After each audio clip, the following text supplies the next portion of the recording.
You work hard for your money. You pay your bills, you try to save, but at the end of the day, you still feel trapped. Right?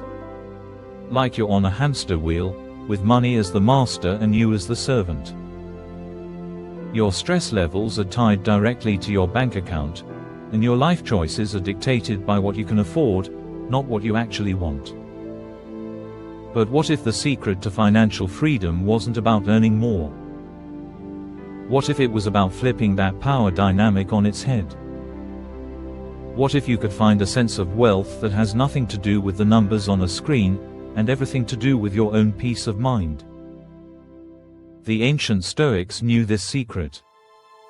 They understood that money is a tool, not a destination.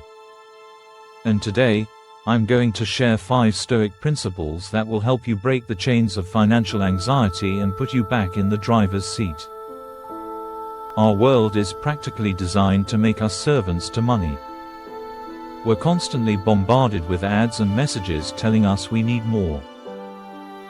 A bigger house, a faster car, the latest phone. We're sold the idea that happiness is just one purchase away. This endless chase is what philosophers call the hedonic treadmill. You get a raise, feel great for a hot minute, and then your desires adjust. The goalposts move, and you're right back to chasing the next shiny object. The Stoics saw through this illusion 2,000 years ago. They argued that money isn't indifferent, it's neither good nor bad. Think of it like a hammer, a tool that can build a house or tear one down. The problem isn't the tool itself, but our relationship to it. The wealthy Roman Stoic, Seneca, put it perfectly: a wise person lets wealth into their home, but not into their heart. They don't love it, but they prefer to have it, because it gives them more opportunities to do good.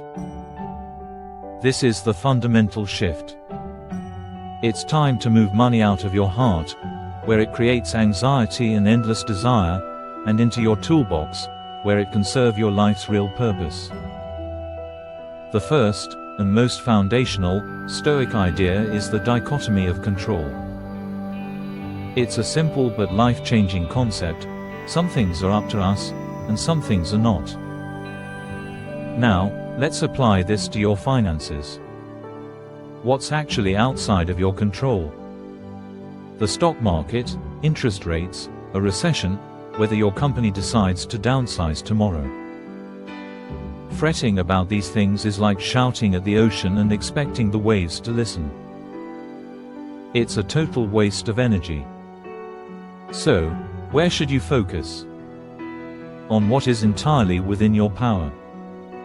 You control how much you save. You control your spending. You control how much you learn about personal finance. You control whether you stick to a budget. And most importantly, you control your reaction to all the things you can't control. When the market drops, a person ruled by money panics and sells at a loss. A person who uses money as a tool sees the same event, acknowledges it, and sticks to their long-term plan. Why? Because their actions aren't dictated by external chaos. They're focused on what the philosopher Epictetus called our own proper business: our choices, our judgments, and our actions. Stop trying to command the economic tides. Focus on building a sturdier ship. That's where your real power is. The second Stoic principle hits the hedonic treadmill right where it hurts. You have to define what is enough. In a world that constantly screams for more, this is a revolutionary act. This idea was captured perfectly in the Stoic sentiment that wealth isn't about having great possessions, but in having few wants. True wealth isn't about accumulation, it's about satisfaction. This isn't a call to live a miserable life of deprivation. Not at all. Stoic frugality is about intentional simplicity. It's about consciously separating your needs from your wants and realizing just how few your true needs are. When you live below your means, you aren't punishing yourself, you're liberating yourself. Every dollar you don't spend on a fleeting desire is a dollar you can put toward your own freedom. It dials down financial stress because your lifestyle isn't teetering on the edge of your next paycheck. It builds a buffer. Seneca famously practiced what he called voluntary discomfort. He'd set aside a few days to wear his plainest clothes and eat simple food, not because he was poor, but to prove to himself that he could handle hardship. It was a form of mental resilience training. When you know you can be happy with little, the fear of losing it all starts to fade. You're no longer a slave to comfort, and therefore, no longer a slave to the money that buys it. Speaking of building resilience, if these ideas are clicking with you and you want a step-by-step guide to apply them, we've put together a course called The Stoic Wealth Blueprint. It shows you how to build a financial plan based on these timeless principles. The link is in the description. Alright, on to principle number 3, which will completely change how you think about investing. Our culture is obsessed with overnight success. We see stories of people getting rich quick on some meme stock or a viral trend, and it makes us feel like we're falling behind. The Stoics teach us to reject that noise and embrace the power of the long game. Stoic investing is built on 2 pillars: patience and emotional discipline. As the Roman Emperor Marcus Aurelius reminded himself, nothing important comes into being overnight. Even grapes or figs need time to ripen. The same is true for wealth.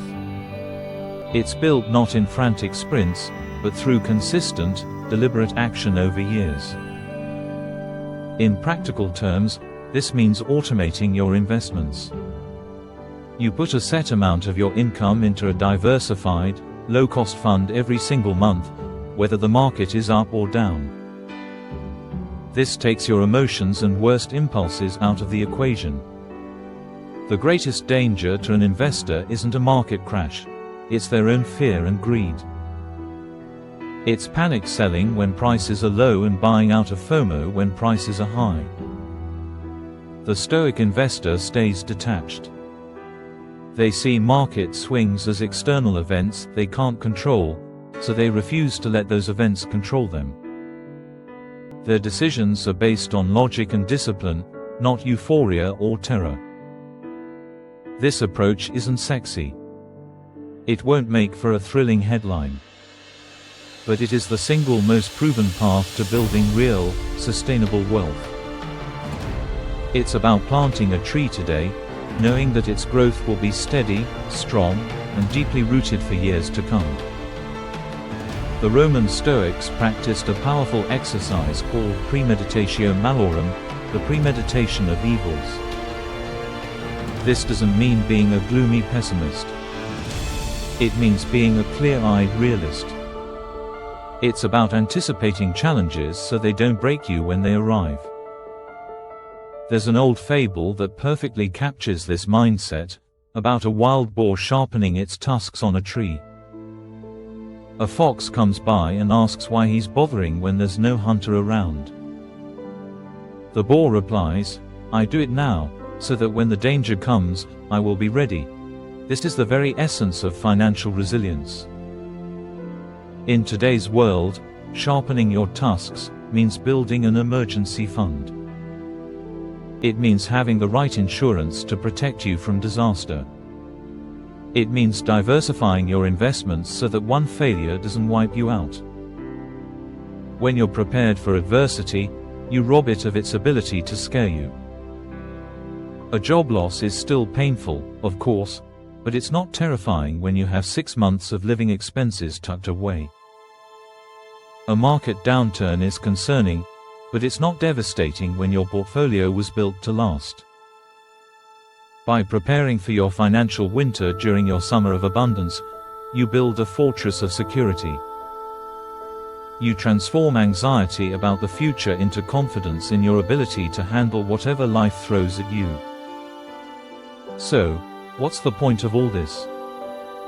For a Stoic, once your needs are met and your future is reasonably secure, money's true purpose is revealed. It becomes a tool for virtue. This is where the Stoic ideal of justice comes in. Instead of hoarding wealth or spending it on pointless luxuries, the goal is to use it for the common good.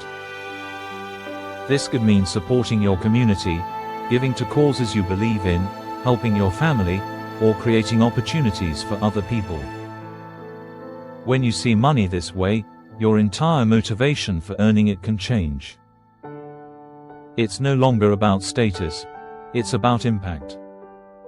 Marcus Aurelius measured his good fortune not by what he had, but by his ability to be generous to others. This is how you transform wealth from a master you serve into a powerful tool you can use to build a life of purpose.